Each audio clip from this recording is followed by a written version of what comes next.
lasiet pasakas, ja, lai mēs varētu palīdzēt bērniem veiksmīgāk, mērķtiecīgāk un precīzāk.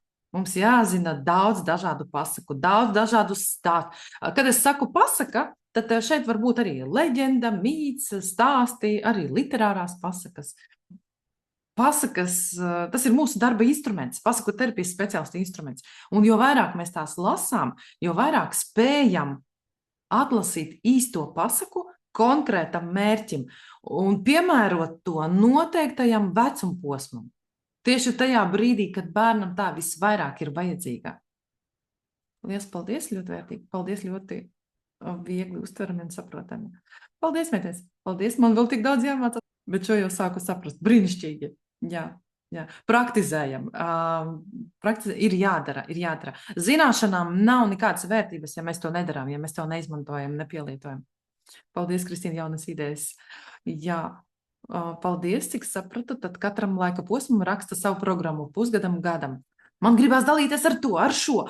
Sākšu praktizēt ar savu grupu. Paldies, ļoti interesanti. Paldies, iedvesmojos. Mudīti, priecājos jūs redzēt. Iedvesmojoši. Paldies, ļoti interesanti.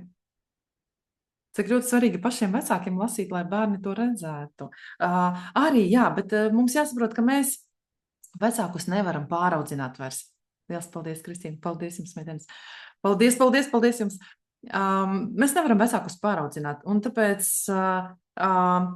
skolotājs ir nākošais, uz ko skatās bērns. Pirmais ir vecāki, un tālāk, protams, viņš lielāko daļu pavada pirmskolā, skolā. Un tāpēc mums ir jākļūst par paraugu.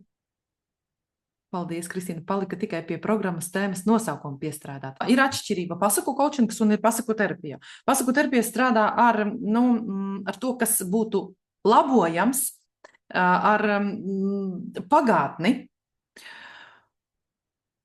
traumas dziedināt, koriģēt uzvedību, kaut ko iemācīt, bet coachings strādā ar to, kas šobrīd ir, coachings strādā ar nākotni. Mēs skatāmies uz priekšu. Tā, es šobrīd esmu šī punktā, nevis tur pagātnē, bet es esmu šobrīd šeit ar tādu pieredzi, ar tādu bagātību, bagātība var būt dažāda, ja? un skatos uz priekšu.